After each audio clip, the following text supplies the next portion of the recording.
Hello everyone, I am Lisha, physics educator at विज्ञानीज।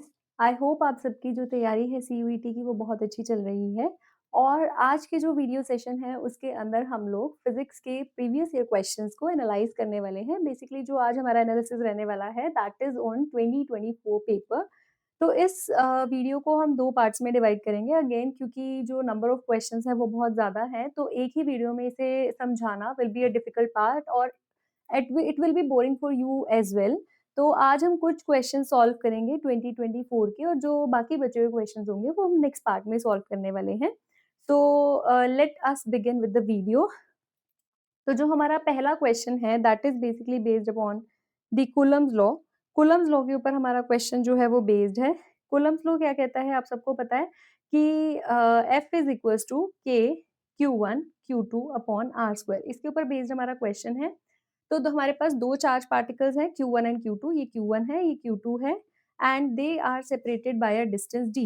इन दोनों के बीच का डिस्टेंस कितना है, d। This is given to you. अब कह रहा है कि जो चार्जेस हैं वो डबल कर दिए गए, मतलब जो Q1 डैश है वो ट्वाइस ऑफ Q1 कर दिया गया, और जो Q2 डैश है नया charge that is also twice of Q1। And it is saying that कि अगर नया फोर्स पुराने फोर्स के इक्वल है, मतलब अगर एफ डैश एफ के इक्वल है, तो डिस्टेंस में क्या चेंज करें कि जो नया फोर्स है वो पुराने फोर्स के इक्वल हो। तो for this what you need to do is C F dash जो होएगा that will be K Q1 dash into Q2 dash divided by R square, right. So Q1 dash की जगह we will be substituting 2Q1, और Q2 dash की जगह we will be substituting 2Q2। तो हो जाएगा 4K Q1 Q2 by R square. ठीक है, और आर की वैल्यू डी है, ये बात मुझे पता है कि आर की वैल्यू कितनी है, डी है। नाउ सी, तो यहाँ पे जो आपका एफ आएगा, एफ डैश आएगा, that will B F dash कितना होगा 4 के Q1 Q2 by R square को क्या लिख सकते हैं, के Q1 by Q2 by R square को क्या लिख सकते हैं, एफ लिख सकते हैं। 4 टाइम्स एफ लिख सकते हैं, है ना। ऑल्सो अब उसने बोला है ये अच्छा 4 टाइम्स एफ लिखने की बजाय अभी भी आप ये देखो, आर चेंज कर रहा है ना। तो यहाँ पे हमने आर चेंज नहीं किया, तो 4K Q1 Q2 by R dash square लिखना। ठीक है, 4K Q1 Q2 by R dash square. Now you can see कि जो एफ है that is K Q1 Q2 by R square. R square की जगह मैं डी स्क्वायर लिख देती हूँ, और जो एफ डैश है that is K Q1 4K Q1 Q2 by D dash square. ये डी डैश ही मुझे निकालना है, और एफ और एफ डैश इक्वल गिवन है, तो दोनों को इक्वेट कर दो। तो K Q1 Q2 by D square will be equals to 4K Q1 Q2 divided by d dash square। K Q1 Q2 will cancel K Q1 Q2, तो यहाँ से d dash square will be equals to 4d square, और you can say d dash will be equals to 2d। तो जो distance है अगर आप double कर दोगे, मतलब अगर चार्जेस डबल हो गए हैं दोनों चार्जेस, और अगर आप चाहते हो कि फोर्स सेम रहे, तो डिस्टेंस को आपको क्या करना पड़ेगा, डबल। तो बेसिकली जो ऑप्शन नंबर बी है वो क्या होगा, करेक्ट आंसर होगा। नेक्स्ट क्वेश्चन पे आते हैं, इसका सॉल्यूशन यहाँ लिखा भी हुआ है। अब जो नेक्स्ट क्वेश्चन है that is based upon the parallel plate capacitor. किसके ऊपर बेस्ड है, पैरेलल प्लेट कैपेसिटर के ऊपर बेस्ड है। आप सबको पता है कैपेसिटर क्या होता है, कैपेसिटर एक डिवाइस है which is used to store charge. ठीक है, कैपेसिटर का फॉर्मूलाज आपको पता होने चाहिए। यहाँ पे बेसिकली फॉर्मूलाज ही लग रहे हैं, और फॉर्मूला के बेसिस पर क्वेश्चन सॉल्व हो रहा है। You know that Q is equals to C V, एक तो ये होता है, एक U is equals to half C V square, एक ये पता है। और पैरेलल में पोटेंशियल सेम रहता है। अगर हम पैरेलल में कैपेसिटर्स को लगाते हैं तो पोटेंशियल सेम रहता है, और अगर हम सीरीज में लगाते हैं तो करंट सेम रहता है। ये बातें सबको क्लियर होनी चाहिए। ठीक है, अगर सीरीज में लगाते हैं करंट सेम रहता है, और कैपेसिटर में हम करंट की बजाय चार्ज की बात करते हैं, तो हम कहेंगे कि आई की जगह क्या कहेंगे, क्यू सेम रहता है। If you are talking about what you are talking about capacitors in series. अब ध्यान से क्वेश्चन को पढ़ेंगे कि हमारे पास दो कैपेसिटर्स हैं, 2 माइक्रोफैरेड का और 3 माइक्रोफैरेड का। We have two capacitors of 2 microfarad and 3 microfarad, और उनको कनेक्ट किया गया है वी वोल्ट्स की बैटरी के साथ। और क्योंकि सीरीज में कनेक्ट किया तो पोटेंशियल ऑब्वियसली अलग-अलग होगा, एक का पोटेंशियल V1 है, एक का पोटेंशियल V2 है, और दोनों में एनर्जी स्टोर्ड भी डिफरेंट है, that is U1 and U2। आपको बताना है इनके बीच में रिलेशन क्या है। ठीक है, बहुत सिंपल क्वेश्चन है। बस ये चीज ध्यान रखना, क्या चीज ध्यान रखना, कि मुझे पता है what I know is that they are connected in series. मुझे क्या पता है कि उनको कहाँ कनेक्ट किया गया है, सीरीज में कनेक्ट किया गया है। सीरीज में क्या चीज़ सेम होती है? चार्ज सेम होता है ना? तो पहले यही करती हूँ, जो Q1 होगा वो Q2 के इक्वल होगा, मतलब C1 V1 किसके इक्वल होगा? C2 V2 के इक्वल होगा, है ना? मतलब C1 बाय C2 किसके इक्वल होगा? V2 बाय V1 के। Now this is very important relation, ये रिलेशन आपका मेन रोल प्ले करने वाला है। You also know this, what you know that कि U1 बाय U2 अगर मुझे निकालना है तो half C1 V1 square divided by half C2 V2 square, right? Half will cancel half, तो यहाँ से आ जाएगा C1 by C2 into V1 square by V2 square. अब आप देख रहे हो V2 बाय V1 तो C1 बाय C2 के इक्वल है, तो V1 बाय V2 किसके इक्वल होगा? C2 बाय C1 के, है ना? तो यहाँ पे हम सब्स्टिट्यूट कर सकते हैं, ये आ जाएगा यहाँ पे, क्या आ जाएगा? C1 by C2 into C2 by C1 का होल स्क्वायर, मतलब स्क्वायर स्क्वायर हो जाएगा। एक C2 से एक C2 कैंसल हो जाएगा, एक C1 से एक C1 कैंसल हो जाएगा। You will be left with C2 by C1। What you will be left with? You will be left with C2 by C1। U1 by U2 आ गया C2 बाय C1 के। C2 कितना है 3, C1 कितना है 2, तो ये आ गया 3 बाय 2। और यहाँ से अगर मैं पोटेंशियल देखूँ, ठीक है, यहाँ से अगर हम पोटेंशियल देखें, पोटेंशियल किसके इक्वल आ रहा है? V2 बाय V1 किसके इक्वल आ रहा है? या V1 बाय V2 किसके इक्वल आ रहा है? That is C2 by C1, है ना? तो यहाँ से जो रिलेशन आएगा वो फर्स्ट ठीक हो जाएगा, दैट V1 बाय V2 भी 3 बाय 2 के इक्वल है और U1 बाय U2 भी किसके इक्वल है? 3 बाय 2 के इक्वल है। ठीक है? नेक्स्ट क्वेश्चन पे आ जाते हैं। अभी जो हमारे कुछ क्वेश्चंस हैं फर्स्ट, सेकंड, थर्ड यूनिट के, वो थोड़े से न्यूमेरिकल बेस्ड है। आगे थ्योरी वाले क्वेश्चंस भी आने वाले हैं वेरी सून। तो अभी सी यहाँ पे क्या है कि हमारे पास 2 पैरेलल शीट्स हैं, 2 पैरेलल शीट्स हैं जिनको आपने चार्ज किया गया है। आपने चार्ज किया है 2 पैरेलल शीट्स को, ठीक है? You have charge 2 parallel sheet. एक पे जो चार्ज है वो प्लस सिग्मा है और दूसरी पे चार्ज कितना है? माइनस सिग्मा है, ओके? और 3 पॉइंट्स कंसिडर किए गए हैं, कौन-कौन से? एक यहाँ है कहीं, वी हैव कंसिडर्ड 3 पॉइंट्स, एक यहाँ और एक यहाँ। तीनों पे निकालना है कि कितना फोर्स लग रहा होगा, ठीक है? अगर तो इट इज़ नॉट गिवन कि जो शीट्स हैं वो इंसुलेटिंग है, तो you have to take these sheets as conducting one, ठीक है? इनको कंडक्टिंग ले लो। अब यहाँ पे मुझे पता है जो फ़ोर्स का फ़ॉर्मूला होता है F is equals to QE होता है, राइट? F का फ़ॉर्मूला क्या होता है? Q इंटू E होता है। या फिर आप ये कह सकते हो, अगर मुझे यहाँ पे अगर मेरे को इलेक्ट्रिक फील्ड पता लग जाए तो मेरा फ़ोर्स भी पता लग जाएगा, ये तो मानते हो F is equals to QE होता है ना? अगर इलेक्ट्रिक फील्ड पता लग जाए, अब इलेक्ट्रिक फील्ड जो होती है that due to a charge conductor that is sigma by epsilon naught, ठीक है? ये डिपेंड ही नहीं करती, किस चीज़ पे डिपेंड नहीं करती? ये डिपेंड नहीं करती है यहाँ पे डिस्टेंस क्या है चार्ज का, it is just sigma by epsilon not. तो यहाँ पे भी electric field sigma by epsilon not, यहाँ भी सिग्मा बाय एप्सिलॉन नॉट, मतलब बेसिकली ये प्लस वाले की वजह से भी देखो, ये जो प्लस वाली शीट है इसकी वजह से भी sigma by epsilon not, minus वाली शीट है इसकी वजह से भी सिग्मा बाय एप्सिलॉन नॉट। अब जो पॉइंट ये है P1, P1 पॉइंट कंसीडर करो, अगर ये प्लस वाली शीट है, ये माइनस वाली शीट है। प्लस वाली शीट क्या करेगी? इसे रिपेल करेगी, क्योंकि यहाँ पे हमेशा एक टेस्ट चार्ज कंसीडर करना है। टेस्ट चार्ज क्या होता है? That is unit positive charge, जिसके खुद के डायमेंशंस बहुत कम होते हैं और दूसरे चार्जेस ही उस पे इफेक्ट डालते हैं, वो वाला चार्ज किसी पे भी इफेक्ट नहीं डालता है। तो इस चार्ज के ऊपर ये जो प्लस वाली शीट है इसे रिपेल करेगी, नेगेटिव वाली शीट इसे अट्रैक्ट करेगी, ठीक है? Equal and opposite cancel. यहाँ पे भी प्लस वाली शीट रिपेल करेगी और नेगेटिव वाली शीट क्या करेगी? यहाँ पे अट्रैक्ट करेगी, ठीक है? अब यहाँ पे देखो क्या है, P2 पे प्लस वाली शीट रिपेल कर रही है, नेगेटिव वाली शीट अट्रैक्ट कर रही है, तो यहाँ पे F2 इज़ नॉट 0, F2 0 नहीं है, नेट फोर्स लगेगा इसके ऊपर, ठीक है? और अगर हम यहाँ पे बात करते हैं, तो यहाँ पे नेगेटिव वाली शीट रिपेल करेगी, पॉजिटिव वाली अट्रैक्ट करेगी, इक्वल एंड अपोजिट हो जाएगा, कैंसल कर जाएगा। बेसिकली F1 और F3 0 हैं, बट F2 0 नहीं है, ठीक है? ओवरऑल अट्रैक्शन होगी towards the second plate F2 के केस में। यहाँ पे अब जो नेक्स्ट क्वेश्चन है, नेक्स्ट क्वेश्चन क्या है? 2 मेटालिक चार्ज स्फीयर्स हैं। एक मेटालिक चार्ज स्फीयर है जिसका रेडियस कितना है? R1 है। दूसरा मेटालिक चार्ज स्फीयर है जिसका रेडियस कितना है? R2 है। उनको कांटेक्ट में रखा और जैसे ही कांटेक्ट में रखा और फिर क्या कर दिया? उन्हें सेपरेट आउट कर दिया। आपको Q1 बाय Q2 निकालना है कितना होगा? You have to find Q1 by Q2। यहाँ एक बहुत छोटा-सा ही समझ की चीज़ लगनी है, उसके बाद इसमें कुछ भी नहीं है, ठीक है? देखो जब 2 स्फीयर्स को कॉन्टैक्ट में लेके आओगे, तो क्या होगा फटाफट से उनके बीच में चार्जेस शेयर हो जाएँगे और कब तक शेयर होते रहेंगे जब तक उनका पोटेंशियल सेम नहीं हो जाता, ये बात आप लोगों ने बहुत अच्छे से पढ़ी होगी। चार्जेस फ्लो करते हैं जब तक सेम पोटेंशियल नहीं हो जाता। So when the two spheres are brought in contact to each other, what is going to happen is उनका पोटेंशियल क्या हो जाएगा? सेम हो जाएगा। तो बस आपने क्या करना है, आप लोगों को 4 स्फीयर के केस में पोटेंशियल का फॉर्मूला पता है, उन दोनों को इक्वेट करना है। क्लियर हुआ?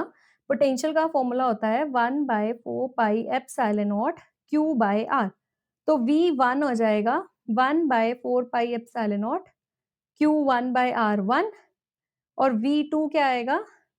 1 by 4 pi epsilon naught Q2 by R2 और V1 और V2 को क्या कर देना? इक्वेट कर देना क्योंकि पोटेंशियल सेम हो जाएगा। As you are going to equate them, जैसे ही इक्वेट करोगे तो क्या बनेगा? V1 किसके इक्वल आ जाएगा? V2 के, that is 1 by 4 pi epsilon naught Q1 by R1 will be equals to 1 by 4 pi epsilon naught Q2 by R2। 1 by 4 pi epsilon naught will cancel 1 by 4 pi epsilon naught. So Q1 by Q2 किसके equal आ जाएगा? R1 by R2 के। ठीक है? सो बहुत simple concept यहाँ पे लगना था और वो कॉन्सेप्ट क्या था? सिंपल सा कॉन्सेप्ट था कि जब भी 2 चार्जेस को 2 स्फीयर्स को कॉन्टैक्ट में रखा जाएगा, तो उनका क्या सी चीज़ सेम हो जाएगी? पोटेंशियल सेम हो जाएगा। ठीक है?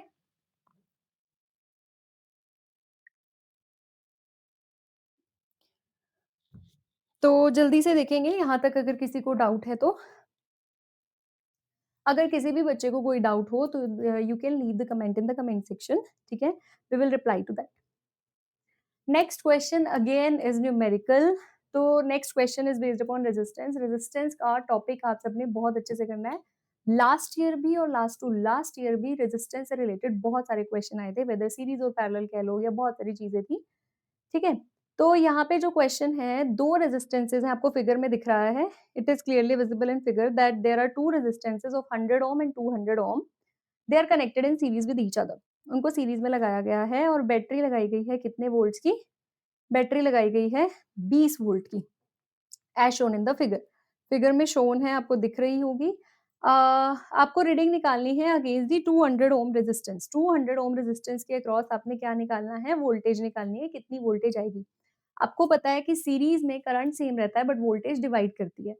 अगर करंट सेम रहता है ना? मतलब जितना करंट 100 ओम में जाएगा उतना ही करंट मुझे पता है 200 ओम में जाने वाला है, तो पहले मैं करंट निकाल लूँ।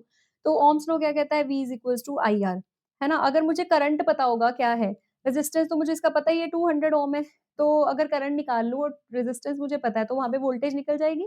So what you need to do is simply सबसे पहले निकालो current. So net voltage is 20, ठीक है? करंट निकालना है मुझे। नेट रेजिस्टेंस कितना है? सीरीज में रेजिस्टेंस क्या होता है? ऐड ऑन हो जाता है। तो I into 100 plus 200, 100 plus 200 is 300, तो 20 by 300 is going to be I। 1 है ना? ये कैंसल हो जाएगा, I आ जाएगा 1 बाय 15 एम्पीयर। ये टोटल करंट आया पूरे सर्किट में और पूरे सर्किट में जो करंट है वही इंडिपेंडेंटली इंडिपेंडेंटली हर रेजिस्टेंस में से फ्लो कर रहा है। तो बस सिंपल है अब तो क्या कुछ भी नहीं रह गया। क्या है करना है अब आपने? You know that V is equals to I into R, पता है ना? V is equals to I into R। तो वोल्टेज है 20 वोल्ट। वोल्टेज मुझे निकालनी है अब 200 के अक्रॉस। करंट मुझे पता है 1 बाय 15 है, रेजिस्टेंस मुझे पता है 200 है, तो यहाँ से वोल्टेज आ जाएगी। ठीक है? अगर आपको 100 ओम के अक्रॉस भी निकालना हो तो सेम है, V is equals to I into R, है ना? V अक्रॉस 100 वोल्ट निकालनी है ना, तो I आपका 1 बाय 15 है और रेजिस्टेंस आपका 100 है, तो वहाँ से भी वोल्टेज निकल जाएगी अक्रॉस 100 ओम रेजिस्टेंस, क्योंकि सीरीज में वोल्टेज डिवाइड करती है, इसीलिए ऐसा काम किया है हम लोगों ने। नेक्स्ट, नेक्स्ट क्वेश्चन अगेन देखो ये रेजिस्टेंस के ऊपर ही बेस्ड है। नेक्स्ट क्वेश्चन क्या है? देखो एक करंट हमने क्या किया है, ओके, सो इस क्वेश्चन को हम नेक्स्ट वीडियो में करेंगे अगेन, क्योंकि ये ईएमएफ वाला है, ईएमएफ वाले सारे एक ही उसमें करने वाले हैं हम लोग। पहले हम नेक्स्ट क्वेश्चन पे आते हैं, ठीक है? पार्ट बी में करेंगे क्योंकि कुछ न्यूमेरिकल्स जो मैंने आपके सॉर्टेड रखे हैं, जो डिफिकल्ट वन्स हैं, वो एक ही वीडियो में रखे हैं। वो हम नेक्स्ट पार्ट में करने वाले हैं, पर क्वेश्चन सारे सॉल्व करवाए जाएँगे, ठीक है? So now 3 magnetic materials are listed below. अभी बहुत सारा न्यूमेरिकल पोर्शन आ चुका है, अब ऑलमोस्ट थ्योरी पोर्शन है, थ्योरी पोर्शन को ध्यान से समझना है। 3 मैग्नेटिक मटीरियल्स हैं, पैरामैग्नेट्स, डायमैग्नेट्स एंड फेरोमैग्नेट्स। आपको इनको increasing order of magnetic susceptibility रखना है। Now you should know what is susceptibility. Susceptibility का मतलब होता है कितनी ईज़िली एक मैग्नेट को क्या कर सकते हो, मैग्नेटाइज़ किया जा सकता है। ठीक है, how easily a magnet can be magnetize, that is its susceptibility. अब फेरोमैग्नेट सबसे जल्दी मैग्नेटाइज होता है तो ऑब्वियसली उसकी ससेप्टिबिलिटी सबसे ज्यादा है। पैरामैग्नेट थोड़ी धीरे मैग्नेटाइज होता है तो उसकी ससेप्टिबिलिटी उससे कम है। और डाया तो कभी भी मैग्नेटाइज होता ही नहीं है in the direction of magnetic field, वो हमेशा अपोजिट मैग्नेटाइज होता है to the direction of magnetic field, इसीलिए उसकी ससेप्टिबिलिटी क्या होती है, नेगेटिव। लास्ट ईयर 2023 में ये पूछा गया था कि कौन से ऐसे मटेरियल्स होते हैं कि जिनकी ससेप्टिबिलिटी नेगेटिव होती है, तो दैट वाज डायमैग्नेट। ठीक है, अब भी देखो उसी चीज से रिलेटेड, ससेप्टिबिलिटी से रिलेटेड क्वेश्चन आया है but in a different manner. ठीक है, सो नेक्स्ट नेक्स्ट क्वेश्चन क्या है, हमारे पास दो infinitely long straight parallel conductors हैं, दो इनफाइनाइटली स्ट्रेट पैरेलल कंडक्टर्स हैं। मान लेते हैं they are having distance R between them. एक में करंट I1 फ्लो कर रहा है, एक में करंट I2 फ्लो कर रहा है। Before proceeding on to the further question, once I want everyone of you to answer in the comment box कि अगर मान लो जो करंट है वो सेम डायरेक्शन में जा रहा हो टू इनफाइनाइट पैरेलल कंडक्टर्स में, तो they are going to attract और रिपेल, पहले तो ये पता होना चाहिए। और अगर अपोजिट डायरेक्शन में जा रहा है तो क्या होगा, तो you should know this thing that in same, if they are, the current is flowing in same direction, they are going to attract each other, and if the current is flowing in opposite direction, then they are going to repel each other। ये point बहुत important है, ये सबको clear होना चाहिए। ठीक है, चलिए अब यहाँ पे मुझे पता है दो करंट कैरिंग वायर्स हैं जिनके बीच का करंट I1 और I2 है और डिस्टेंस उनके बीच में कितना है, R है, D है, ये गिवन है आपको, दैट डिस्टेंस कितना है, D है। उनके बीच में फोर्स लग रहा है F, तो फोर्स पर यूनिट लेंथ जो है वो किस पे डिपेंड करता है, तो फोर्स पर यूनिट लेंथ का या तो डायरेक्ट फॉर्मूला है, that is mu naught by 4 pi 2 I1 I2 by D, उनके बीच का डिस्टेंस इज D। तो अब यहाँ से देख लो ऑप्शन कौन सा ठीक है, कि that it is proportional to L but independent, देखो फोर्स पर यूनिट लेंथ बोला है, अगर खाली बोला होता फोर्स, तो फोर्स अगर खाली बोला होता तो यहाँ से तो आप कह देते कि हाँ ये प्रोपोर्शनल टू लेंथ है, लेकिन उसने खाली फोर्स नहीं बोला, उसने बोला force per unit length. If he is talking about force per unit length, तो फोर्स तो मतलब हमें ये देखना है, तो it is proportional to L, ये बात तो गलत है, फर्स्ट पॉइंट गलत है। It is proportional to I1 I2 L, ये भी गलत है।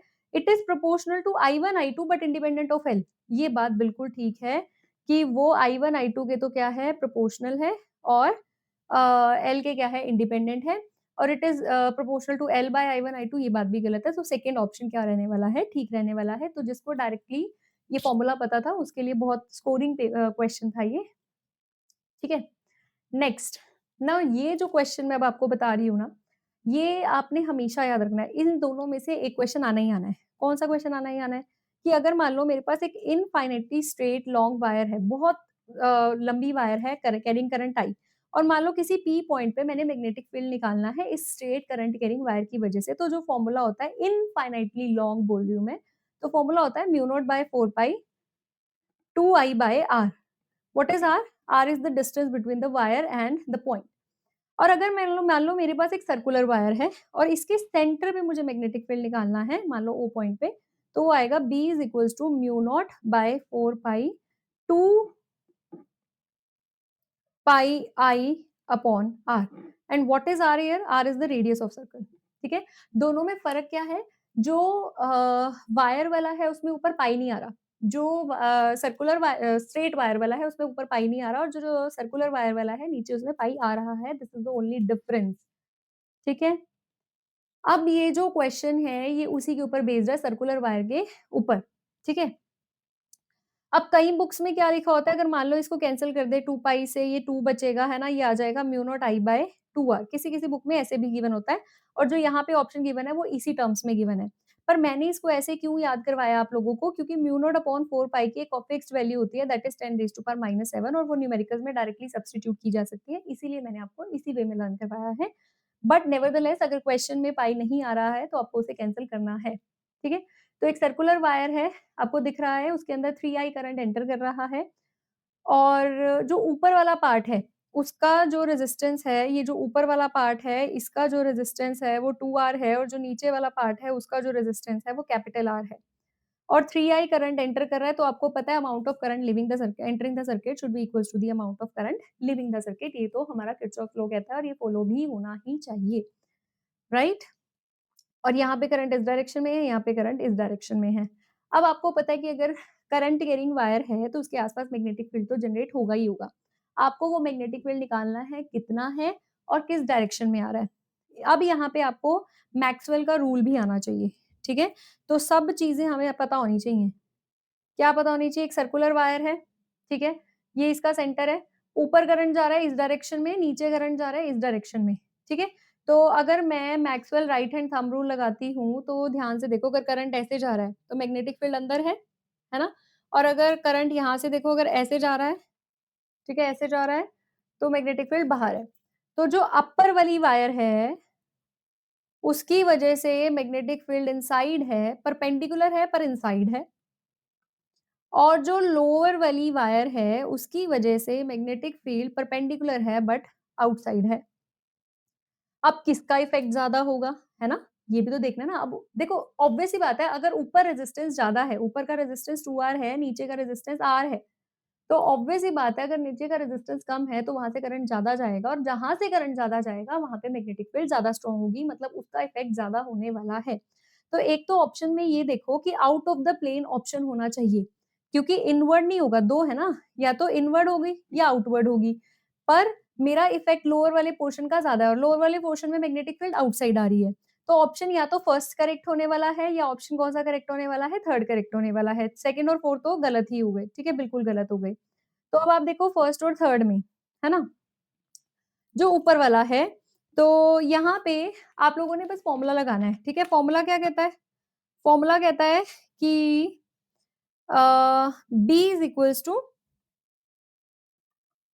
B is equals to mu naught by 4 pi 2 pi I upon R inverse and BL जो है वहाँ पे देखो अगर रेजिस्टेंस उससे आधा है तो करंट उससे डबल होगा। ऊपर रेजिस्टेंस 2R है, नीचे रेजिस्टेंस R है, तो रेजिस्टेंस आधा है तो करंट डबल होगा ना, तो ये ट्वाइस आ जाएगा यहाँ पे, twice of 2 pi I upon R, ठीक है? यहाँ से जो कैंसल होता है, ये इनवर्स है ना, ये देख लो mu naught upon 4 pi, mu naught upon 2 I upon R और यहाँ पे जो है mu naught upon R into I। तो आपने इसमें से इसको सब्ट्रैक्ट कर देना है and you will get your answer. चलिए जी। ऑल्सो यहाँ पे जो डिस्टेंस है, देखो ये सर्कुलर वायर है, ये जो डिस्टेंस है R प्लस R, 2R लेना, यहाँ पे 2R लेना है, ठीक है? फिर you will get your answer. Next है हमारे पास एक स्क्वायर लूप है, ठीक है? Each of side 1 centimetre. मेरे पास एक स्क्वायर लूप है, just a second, I have a square loop, हर एक की साइड कितनी है?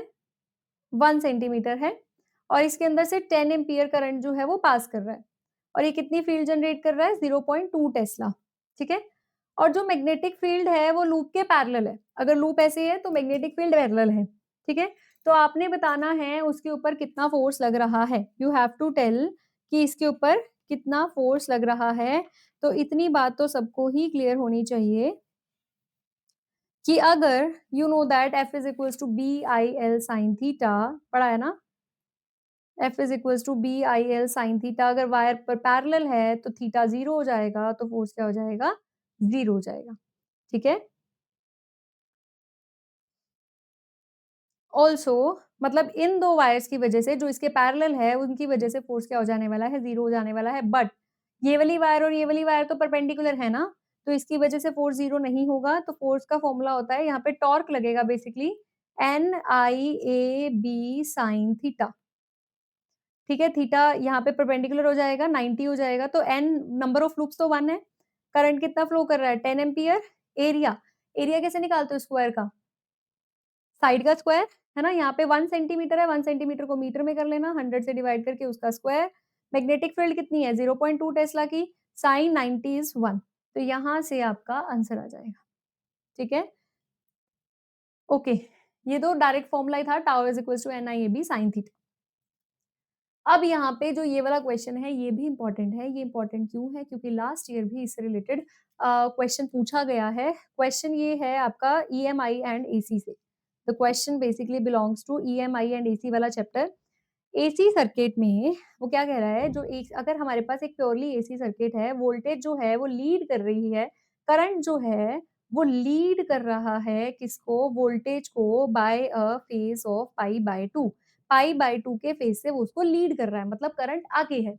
तो कौन-सा ऐसा सर्किट होता है जिसमें करंट आगे होता है? देखो, C4 करंट, C4 कैपेसिटर। तो अगर एसी को प्योरली कैपेसिटिव सर्किट के साथ कनेक्ट किया जाता है, तो करंट लीड करता है वोल्टेज को by a phase of pi by 2। Remember, अगर हमारे पास होता है प्योरली इंडक्टिव सर्किट, है ना?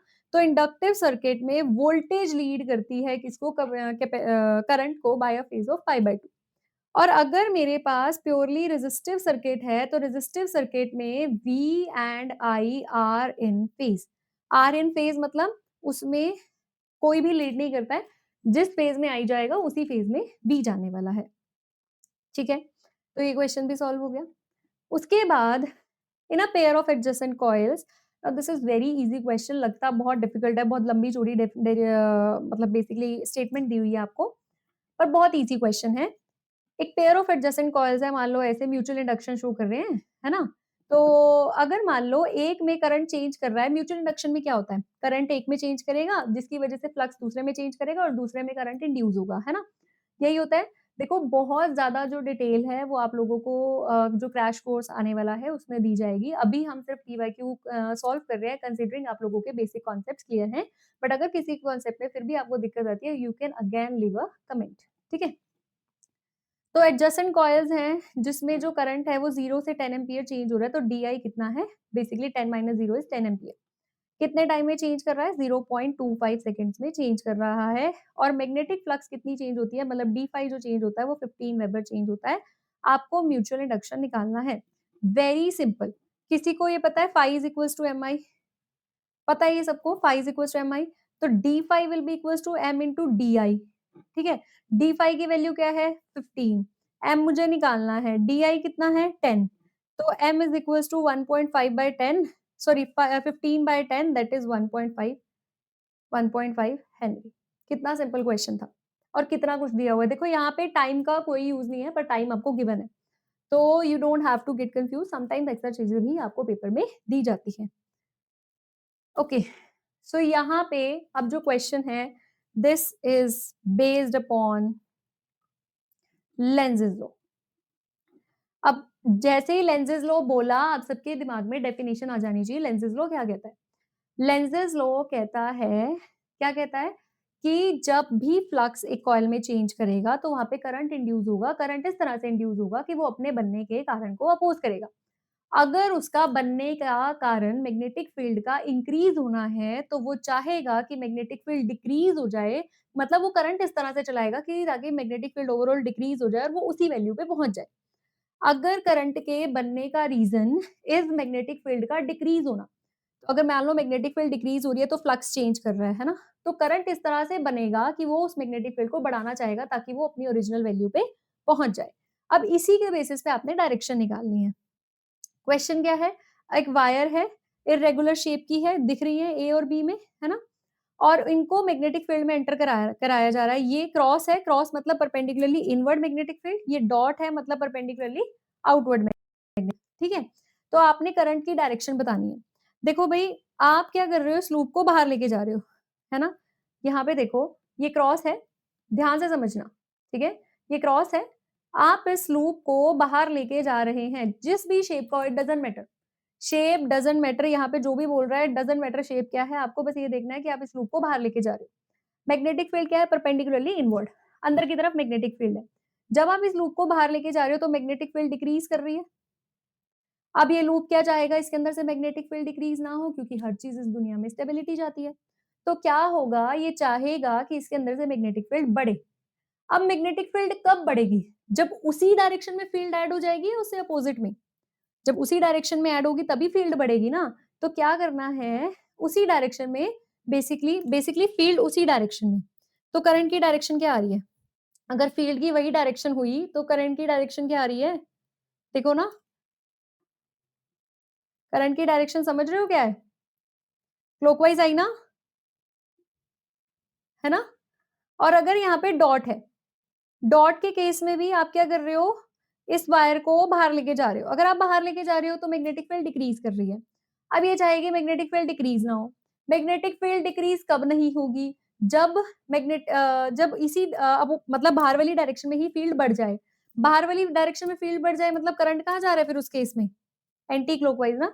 तो यहाँ पे करंट की डायरेक्शन क्या होने वाली है, एंटी क्लॉकवाइज होने वाली है। ठीक है, तो इस तरह से लेंज़ेज़ लॉ का यूज़ किया जाता है to determine the direction of magnetic field, right. Next, next क्या है, आपको यहाँ पे ग्राफ्स दिख रहे हैं। आपको बेसिकली बताना है यहाँ पे किसका ग्राफ किसके साथ मैच कर रहा है, ठीक है। एक स्ट्रेट लाइन ग्राफ है which is parallel to frequency, एक बिल्कुल डायरेक्टली प्रोपोर्शनल वाला ग्राफ है, एक इनवर्सली है और एक ऐसे यू सा बन रहा है, पैराबोला ग्राफ है ना। तो आपको बताना है किसका कौन-सा ग्राफ है। मतलब इम्पीडेंस जो है वो फ्रीक्वेंसी के साथ कैसे वेरी कर रहा है, कैपेसिटिव रिएक्टेंस कैसे वेरी कर रहा है, इंडक्टिव रिएक्टेंस कैसे वेरी कर रहा है और रेजिस्टेंस कैसे वेरी कर रहा है। पहले तो I just want you all to clear all these terms, ठीक है? सबसे पहले ये टर्म्स को क्लियर कीजिए। क्या टर्म्स हैं? सबसे पहले है रेजिस्टेंस। रेजिस्टेंस तो पता ही है, opposition to the flow of current, है ना? फिर आता है कैपेसिटिव रिएक्टेंस। देखिए कैपेसिटिव रिएक्टेंस भी रेजिस्टेंस ही होता है, but resistance of capacitor is known as capacitive reactance. Capacitor के रेजिस्टर को कैपेसिटिव रिएक्टेंस बोला जाता है, which is denoted by XC and whose formula is given by 1 by omega L, या फिर आप कह सकते हो 1 by 2 pi nu C, sorry, new C is the capacitance, है ना। और अगर ऐसे हम बात करें इंडक्टिव रिएक्टेंस की, सो इंडक्टिव रिएक्टेंस क्या होता है, inductive reactance is basically resistance of inductor. तो ओमेगा एल होता है, that is 2 pi new L, है ना।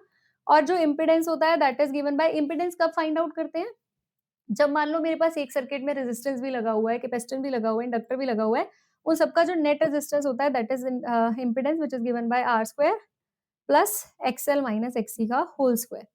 तो देखो जो रेजिस्टेंस है वो तो आर होता है, रेजिस्टेंस फ्रीक्वेंसी पे डिपेंड नहीं करता है, वो तो इंडिपेंडेंट होता है। तो फ्रीक्वेंसी और रेजिस्टेंस का graph will be a independent line, है ना। यहाँ से कैपेसिटिव रिएक्टेंस फ्रीक्वेंसी के इनवर्सली प्रोपोर्शनल है। तो जो ये इनवर्सली प्रोपोर्शनल वाला ग्राफ है दैट बिलोंग्स टू एक्सी। और यहाँ से फ्रीक्वेंसी जो इंडक्टिव रिएक्टेंस जो है वो फ्रीक्वेंसी के डायरेक्टली प्रोपोर्शनल है। तो जो ये वाला ग्राफ होने वाला है स्ट्रेट लाइन वाला, वो इंडक्टेंस को रिप्रेजेंट करता है, और ये वाला जो है वो इंडक्टिव रिएक्टेंस को करता है, क्योंकि इनिशियली इम्पीडेंस को डिनोट करता है। इनिशियली कैपेसिटेंस का रोल ज़्यादा प्ले होता है, तो पहले तो आपका जो रिएक्टेंस है वो घटता है ना? फ्रीक्वेंसी के साथ, फिर इफ़ेक्ट किसका ज़्यादा होने लग जाता है, इंडक्टर का, फिर वो बढ़ता है। कैसे डिटेल हम जानेंगे लेक्चर्स के अंदर, ठीक है? सो आई गेस अब आप लोग मैच कर लेंगे, मैंने आपको बता दिया किसका कौन-सा है ना? येस। नेक्स्ट क्वेश्चन है, in an electromagnetic wave the ratio of energy densities of electric and magnetic field. Electric field और मैग्नेटिक फील्ड की एनर्जी डेंसिटी की रेशियो बतानी है, वो कितनी होती है। पहली बात तो एक चीज ये याद रखना, जो हमारा ईएम स्पेक्ट्रम है, ईएम स्पेक्ट्रम में 7 तरह की रेज आती है ना, सारी की सारी स्पीड ऑफ लाइट के साथ मूव करती है, सी के साथ, ठीक है। अगर तुमसे कोई पूछे ना what is the ratio of velocity of X rays to microwaves, 1:1। क्यों? क्योंकि सारी की सारी किसके साथ मूव करती है, स्पीड ऑफ लाइट के साथ, ठीक है। कोई बोल दे रेडियो और गामा की बता दो, सबकी 1 बाय 1 है भई, ठीक है। दूसरी बात, जो एनर्जी डेंसिटी होती है, यूई और यूएम सेम होता है। जितनी एनर्जी इलेक्ट्रिक फील्ड लेती है, उतनी ही एनर्जी मैग्नेटिक फील्ड लेती है। फॉर्मूलाज़ में डिफरेंस इसलिए आता है हाफ, ये आता है हाफ एप्सिलॉन नॉट, रुको 1 सेकंड, फॉर्मूला आता है, just a second, half epsilon naught E square, और उसका फॉर्मूला होता है B square upon 2 mu naught, ठीक है? क्योंकि हम लोग इलेक्ट्रिक फील्ड में एप्सिलॉन नॉट की बात करते हैं और मैग्नेटिक फील्ड में म्यू नॉट की बात करते हैं इसीलिए। बाकी एनर्जी डेंसिटी सेम होती है, जितनी एनर्जी इलेक्ट्रिक फील्ड लेके जाएगा उतनी ही मैग्नेटिक फील्ड लेके जाएगा, तो ratio will be 1:1। Next, now this is based upon EM spectrum. जब मैंने आपको इंपॉर्टेंट टॉपिक्स बताए थे, अगर किसी ने वो वीडियो नहीं देखी है तो वो वीडियो देख सकता है कि what are the important topics. Important topics में ये टॉपिक भी लिस्टेड था कि आप लोगों ने सिर्फ ईएम वेव्स की वेवलेंथ और फ्रीक्वेंसी को थोड़ा बहुत माइंड में रखना है ना, या उनके यूजेस को। तो अब यहाँ पे देखो आपने क्या करना है, इलेक्ट्रोमैग्नेटिक स्पेक्ट्रम स्पेक्ट्रम को डिक्रीजिंग ऑर्डर ऑफ वेवलेंथ में रखना है। तो आपको ऑप्शन बताना है कि कौन सा ऑप्शन ठीक है। तो यहाँ पे सी सबसे कम वेवलेंथ यहाँ पे आता है रेडियो वेव्स, है ना? फिर आती है आपकी माइक्रोवेव्स, फिर यहाँ पे इंफ्रा आती है, कहीं विजिबल आती है, फिर एक्स आती है और फिर कहीं गामा आती है ना? एक्स, हाँ, यहाँ पे वी, ऐसे यहाँ पे अल्ट्रावायलेट भी आती है। तो सबसे कम जो वेवलेंथ होती है वो रेड देखो, ये है इंक्रीजिंग फ्रीक्वेंसी का ऑर्डर, ठीक है? तो जैसे-जैसे आप गामा को अप्रोच करोगे फ्रीक्वेंसी बढ़ेगी तो वेवलेंथ कम होगी। आपने डिक्रीजिंग वेवलेंथ लिखनी है। मतलब पहले सबसे ज़्यादा, मतलब इधर वालों की वेवलेंथ मोर है और इधर वालों की वेवलेंथ लेस है। तो रेडियो वेव्स होता है, फिर माइक्रो होता है, फिर इंफ्रा होता है, फिर विजिबल होता है, फिर एक्स होता है। ठीक है? ये आप इलेक्ट्रोमैग्नेटिक स्पेक्ट्रम से बहुत इज़िली देख सकते हैं। तो third will be the right option. इसके बाद देखो इनकी प्रोडक्शन का भी क्वेश्चन आया हुआ है। ईएम वेव्स में प्रोडक्शन, यूजेस और वेवलेंथ फ्रीक्वेंसी, बस यही लर्न करना है, यही इसी से ही चैप्टर कंप्लीट हो जाता है। और तीनों से रिलेटेड देखो क्वेश्चन आया हुआ है ना? तो बहुत इंपॉर्टेंट है ये। So match the electromagnetic waves on the basis of their production. Production कैसे की जाती है? देखो जो माइक्रोवेव है वो मैग्नेट्रॉन वॉल्व में प्रोड्यूस होती है। इंफ्रारेड जो है वो हीटिंग इफेक्ट प्रोड्यूस करता है, वो हमेशा वाइब्रेशन ऑफ मॉलिक्यूल से प्रोड्यूस होती है। मॉलिक्यूल्स वाइब्रेट करेंगे, आपस में टकराएँगे, टकराने से हीट प्रोड्यूस होगी। रेडियो वेव जो एक्स-रेज़ हैं वो अगर आप मेटल के ऊपर इलेक्ट्रॉन्स को हिट कराते हो और inner shell electron, outer shell electrons नहीं, इनर शेल इलेक्ट्रॉन मतलब के शेल या एम शेल के इलेक्ट्रॉन्स बाहर आ जाते हैं, तब जो रेज़ एमिट होती हैं वो एक्स-रेज़ होती हैं। तो फोर्थ जो होगा, जो सी है बेसिकली एक्स-रे, वो फोर्थ के साथ मैच होगा और रेडियो वेव जो है वो एलसी ऑसिलेटर से प्रोड्यूस होती हैं। Okay, so now this is again direct formula based question. ये भी हमारा फॉर्मूला बेस्ड क्वेश्चन ही है। यहाँ पे देखेंगे, गिवन फिगर में आप लोगों को दो सर्फेसेस दिख रहे हैं, एक हवा है, यहाँ पे वैक्यूम है, जो जो हमारा ये लेंस है इसके इस साइड है। ये जो है ना, ये लेंस के इस साइड है, ये बेसिकली वैक्यूम है आप कह सकते हैं। और ये जो है यहाँ पे कोई मीडियम भरा हुआ है ना? तो इसका तो रे ऑफ लाइट कहाँ से कहाँ जाने की कोशिश कर रही है? From the rarer to denser medium, है ना? ऑब्जेक्ट ओ जो है वो रेयरर मीडियम में लाई कर रहा है और इसके बाद, और ये 20 सेंटीमीटर दूर पड़ा है, आपको इमेज बतानी है कहाँ पे बनेगी। You have to tell where the image will be formed. तो देखो इसका डायरेक्ट फॉर्मूला होता है कि जब भी रे ऑफ लाइट रेयरर से डेंसर मीडियम में जाने की कोशिश करती है, whenever a ray of light tries to go from rarer to denser medium, तो एक डायरेक्ट फॉर्मूला है, वो क्या है? That is mu 2 by u minus mu 1 by v is equal to mu 2 minus mu 1 by R. ठीक है? तो mu 2 जो है देखो आपको गिवन है 4/3 है। म्यू 1 आपको 1 पता है ना? और यू आपको पता है 20 सेंटी -20, यू कितना लेना है? -20 लेना है। म्यू 2 आपको पता है दैट इज़ 4/3। म्यू 1 भी आपको पता है दैट इज़ 1। यहाँ पे आर आपको पता है, रेडियस कितनी गिवन है? 10 सेंटीमीटर इट इज़ गिवन। और कन्वेक्स सरफेस है तो आपने रेडियस जो है वो +10 ही लेनी है और इसको इसमें पुट करके you have to solve it. ठीक है? कहीं पे आप लोगों से सॉल्व नहीं होता है, you can ask, you can leave the comment in the comment box and I want कि आप इसे सॉल्व करके कमेंट बॉक्स में लीव करें। Okay, so this is very direct question, very, very direct question. अगर हमारे पास फिक्स्ड वैल्यू है radius of curvature की, ठीक है? आपको फिल इन द ब्लैंक्स करना है, पावर कैसे वेरी करती है। आपको पता है अगर मेरे पास एक कन्वेक्स लेंस है या फिर एक कनकेव लेंस है, तो उनका जो लेंस मेकर्स फॉर्मूला है, सबको पता होगा 2 फॉर्मूलाज़ होते हैं, एक लेंस फॉर्मूला होता है, एक लेंस मेकर्स फॉर्मूला होता है। पढ़ा है? लेंस मेकर्स फॉर्मूला क्या कहता है? 1/f is equals to mu minus 1 into 1/r1 minus 1/r2। 1 by F तो पी होता है, तो P is equal to mu minus 1 into 1 by R one minus 1 by R two, है ना? तो ये डायरेक्टली प्रोपोर्शनल आ गया ना? तो यहाँ पे आपका 1 ऑप्शन जो होगा वो करेक्ट होगा। अगर 1 एफ पूछता तो एफ इनवर्सली प्रोपोर्शनल था, ठीक है? तो यहाँ से हम कल करेंगे।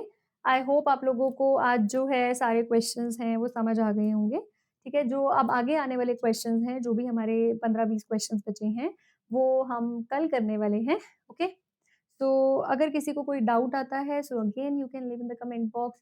Do share this video with your friends, subscribe the channel and like please click the like button if you like the video. So thank you so much everyone, मिलते हैं नेक्स्ट वीडियो के अंदर।